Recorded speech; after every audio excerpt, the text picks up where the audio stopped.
जय Hind. Hello guys, स्वागत है आपका आपके अपने YouTube चैनल ज्ञानदेह होस्ट में। और इस वीडियो में मैं आपको बताने वाला हूं Indian army SSC technical 62 man and 33 women online form 2023 के बारे में कि कैसे आपको ये अप्रैल 2024 बैच का फॉर्म फिलअप करना है। तो आप इस वीडियो को देखते रहिए, यहाँ पर आपको स्टेप बाय स्टेप पूरी जानकारी दी जाएगी जिससे कि आप इस फॉर्म को बिना किसी मिस्टेक के भर पाएंगे। तो चलिए शुरू करते हैं गाइज। यहाँ पर भी जो वीडियो में देख सकते हैं आपका ऑफिशियल नोटिफिकेशन है जो कि आप लोग हमारी वेबसाइट से डाउनलोड कर पाएंगे। आपको मैंने हमारी वेबसाइट jobsgyan.in का लिंक इस वीडियो के डिस्क्रिप्शन में दिया है। जैसे ही आप ये लिंक ओपन करेंगे आपके सामने इस रिक्रूटमेंट की जानकारी आएगी जहां पर जानने को मिलेगा कि 196 पद पर ये वैकेंसी निकाली है एंड आप यहां पर इसके फॉर्म 19 जुलाई 2023 तक भर पाएंगे। एसएससी टेक्निकल 62 मैन के लिए 175 और एसएससी टेक्निकल 33 वुमेन के लिए 19 पद यहां पर निकाले हैं और जो एक्स सर्विसमैन है उनके लिए 2 पद निकाले गए हैं। यहाँ पर आप क्वालिफिकेशन देख सकते हैं। अप्लाई करने के लिए आपसे इंजीनियरिंग की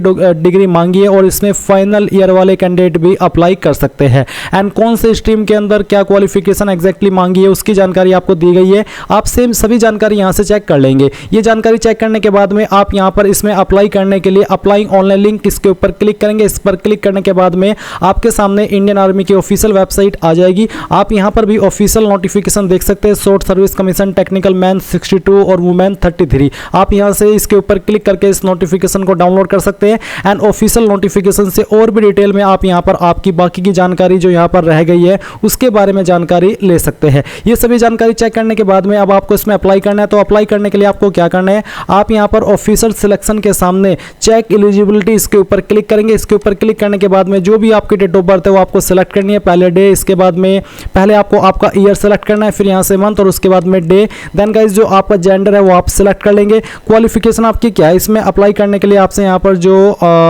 डिग्री की योग्यता है वो मांगी है। तो आप यहाँ पर graduation, all graduation degree other than B Tech and B Arch, तो बेसिकली आप यहाँ पर इसको सिलेक्ट कर लीजिए।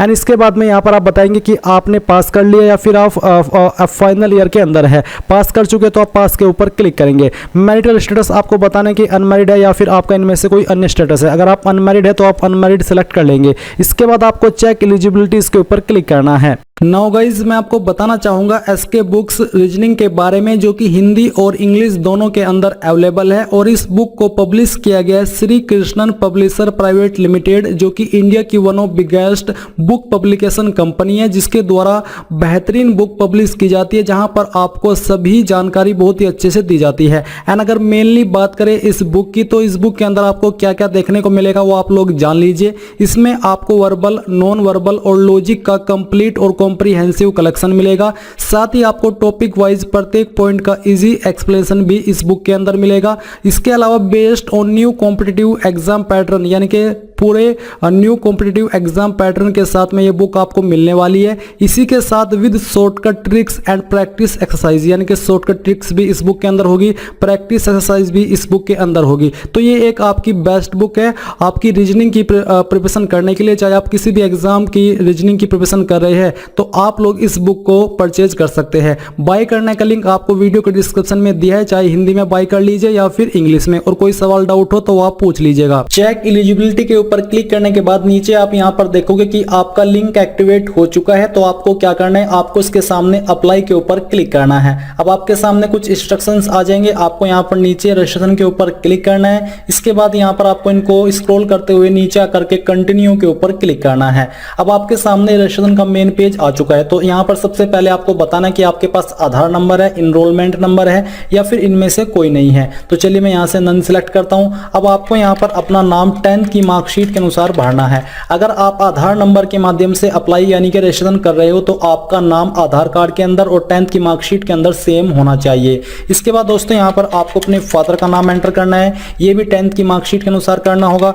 अपनी माताजी का नाम एंटर करना है। आपकी जो भी डेट ऑफ बर्थ है वो सिलेक्ट कर लेनी है। ईमेल आईडी यहां पर एंटर करनी है, मोबाइल नंबर डालना है और डालने के बाद इन सभी को वेरीफाई करके सबमिट के ऊपर क्लिक करना है। इसके बाद दोस्तों आपके सामने ऐसा इंटरफेस आ जाएगा। जो भी आपकी ईमेल आईडी है उसके ऊपर एक ओटीपी गया होगा, वो ओटीपी यहाँ पर आपको एंटर करना है और जो कैप्चा कोड आप यहाँ पर देख पा रहे हो ये आपको यहाँ पर फिलअप करना है। देन आपको सबमिट के ऊपर क्लिक करना है। यहाँ पर मैं आपको ये भी बताना चाहूंगा कि जो आपकी ईमेल आईडी के ऊपर ओटीपी जाता है कभी कभी ये वक्त ले लेता है, काफी बार ट्राई करने के बाद भी नहीं जाता और कभी कभी फर्स्ट टाइम में ही चला जाता है। तो अगर आपके सामने ऐसा एरर आ रहा है तो आपको कुछ टाइम के बाद रजिस्ट्रेशन करने की कोशिश करनी है। जब आपको OTP मिल जाए तभी आप आगे बढ़ पाएंगे। तो सबमिट के ऊपर क्लिक करने के बाद जो आपको आगे की जानकारी फिल करनी है वो भी देख लीजिए। सबमिट के ऊपर क्लिक करने के बाद आपके सामने ऐसा इंटरफेस आ चुका है जहां पर कुछ जानकारी आपकी फिलअप है और कुछ जानकारी आपको भरनी है। तो जो आपका जेंडर है वो यहां से आपको सिलेक्ट कर लेना है। फिर यहां से आपको अपना मैरिटल स्टेटस भी सिलेक्ट करना होगा।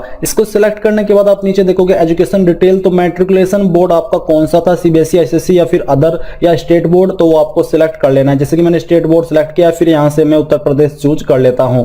मैट्रिकुलेशन 10th सर्टिफिकेट यानी कि जो आपका 10वीं है और जो सर्टिफिकेट नंबर उसका होता है वो यहां पर लिख दीजिए। अगर आपकी मार्कशीट के ऊपर सर्टिफिकेट नंबर नहीं है तो आप 10th का रोल नंबर भी यहां पर दे सकते हैं। इसके बाद आपको यहां पर जो आपकी 10th की मार्कशीट है उसका सर्टिफिकेट भी यहां पर अपलोड करना है, जो कि 200 KB के अंदर रहना चाहिए। एलिजिबल क्वालिफिकेशन यानी कि कौन सी क्वालिफिकेशन से आप इस पर एलिजिबल हो अप्लाई करने के लिए, वो आपको सिलेक्ट कर लेना है। बेसिकली जो भी आपकी क्वालिफिकेशन है स्टेटस यहां से चूज कर लीजिए। फिर दोस्तों यहां पर आपको इस तरफ आना है और यहां पर आपको नीचे की तरफ आकर के एक सिक्योरिटी क्वेश्चन चूज कर लेना है, जो कि आपको तब काम आएगा जब आप अपना पासवर्ड भूल जाओगे और आप इस क्वेश्चन का आंसर देकर के उसको रिकवर कर सकते हो। इसके बाद दोस्तों यहां पर आपको एक पासवर्ड डाल देना है जिसमें कि small word, capital word, digit और स्पेशल कैरेक्टर होना चाहिए। जो भी पासवर्ड आपने डाला है उसको डाल करके कंफर्म कर दीजिए और ये कैप्चा कोड यहां पर फिलअप करके जितनी भी जानकारी आपने भरी है इन सभी को चेक करने के बाद आपको सेव के ऊपर क्लिक करना है। सेव के ऊपर क्लिक करने के बाद आपके सामने यहां पर एलिजिबिलिटी का पेज आ जाएगा। अब आपको क्या करना है, आपको यहां पर नीचे जो अप्लाई का लिंक दिया जा रहा है इसके ऊपर क्लिक करना है। इसके ऊपर क्लिक करने के बाद इस तरह से इंस्ट्रक्शंस आ जाएंगे, आपको यहां से इनको कंटिन्यू करना है।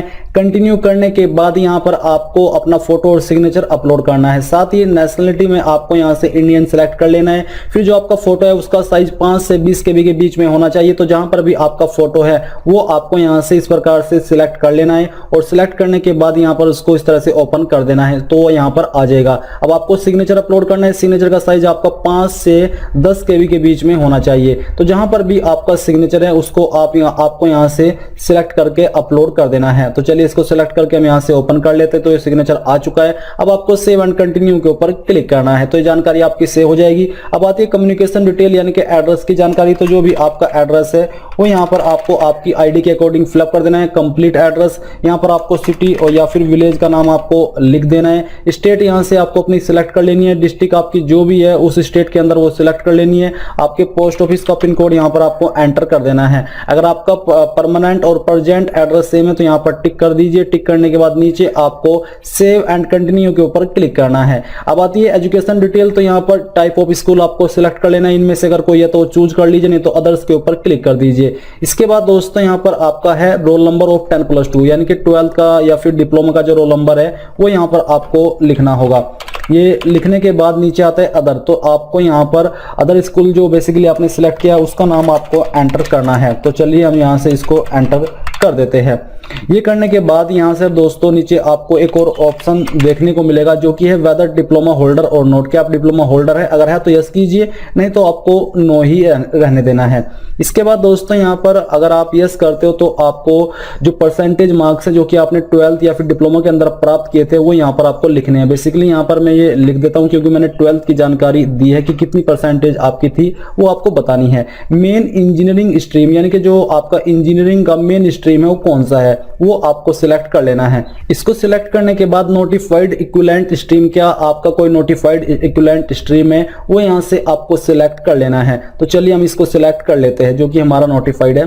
फिर यहां पर आता है date of joining engineering course, यानी कि कब आपने जो आपका इंजीनियरिंग का कोर्स है वो ज्वाइन किया था वो आपको यहां से जो सिलेक्ट कर लेनी है। फिर यहां पर कब आपने अपना ये कोर्स कंप्लीट कर लिया था वो आपको सिलेक्ट करना होगा। तो चलिए यहां से हम इसको इस प्रकार से सिलेक्ट कर लेते हैं। सिलेक्ट करने के बाद नेम ऑफ कॉलेज, आपको अपने कॉलेज का नाम या फिर यूनिवर्सिटी का नाम यहां पर दे देना है फुल फॉर्म के साथ में। नेम ऑफ यूनिवर्सिटी, अगर आपने डायरेक्टली अपनी जो ये कोर्स है वो यूनिवर्सिटी से किया है तो आपको दोनों में यूनिवर्सिटी का नाम ही दे देना है। टाइप ऑफ यूनिवर्सिटी क्या थी वो आपको सिलेक्ट कर लेना है और फिर आपको स्टेट यानी कि कौन सी स्टेट के अंदर आपकी यूनिवर्सिटी लोकेटेड थी वो आपको सिलेक्ट कर लेनी है। तो यहां पर दोस्तों आपको दोनों फॉर्मेट दिए जा रहे हैं। अगर आपने सेमेस्टर वाइज पढ़ाई की है तो सेमेस्टर वाइज यहां पर आप नंबर दे दीजिए, अगर ईयर वाइज की है तो तो आप यहाँ पर ईयर वाइज दे सकते हैं। जैसे कि अगर आपने सेमेस्टर वाइज की है तो आपको semester first, semester 2, semester 3 total marks डालने होंगे, उसमें आपको कितने नंबर आए थे वो डालने होंगे। अगर आपने ईयर वाइज की है तो आप ईयर वाइज का ही कॉलम का इस्तेमाल करेंगे, सेमेस्टर का इस्तेमाल नहीं करेंगे। जैसे कि यहाँ पर मैं टोटल मार्क्स 100 डाल देता हूँ और उसमें से आपको कितने आए थे वो आपको यहाँ पर लिख देना। ये मैं आपको एग्जाम्पल के रूप में बता रहा हूँ। इसके बाद आपको जो आपका सेकंड ईयर है उसमें कितने आए थे वो भरने, तो इसी प्रकार से आपको इन नंबर्स को भर लेना है और फिर आपको कैलकुलेट के ऊपर क्लिक करना होगा।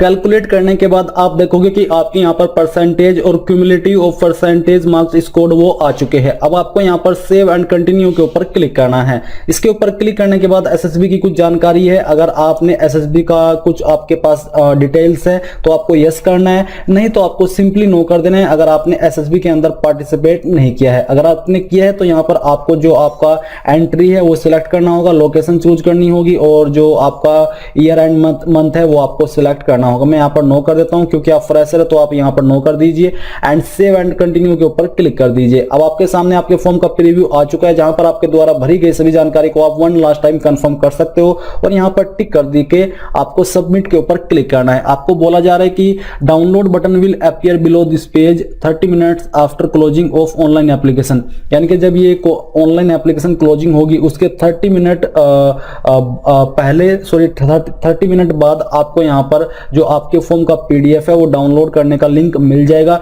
और जो आपका एडमिट कार्ड है वो भी आपको ऑनलाइन ही ट्रांसफर कर दिया जाएगा। आपको रोल नंबर यहीं पर जानकारी मिल जाएगी। आपको बोला कि the changes in edit mode will take effect only after clicking on submit button, roll number will not be generated for application not finally submitted, यानी कि जो फाइनली सबमिट नहीं होगी फॉर्म उनको रोल नंबर जनरेट नहीं किया जाएगा और जिनके पूरी तरीके से सबमिट होंगे उन्हीं को जनरेट किया जाएगा। तो ये सभी जानकारी कंफर्म करने के बाद आपको नीचे यहाँ पर सबमिट के ऊपर क्लिक करके यहाँ से ओके कर देना है। ओके करने के बाद आप देखोगे your application has been successfully submitted, आपको यहाँ से ओके करना है। हिस्ट्री ऑफ एप्लीकेशन में जाकर के आप यहाँ से अपने फॉर्म का स्टेटस भी चेक कर सकते हो। तो इसी प्रकार से आप लोग Indian army SSC technical online form को भर पाओगे।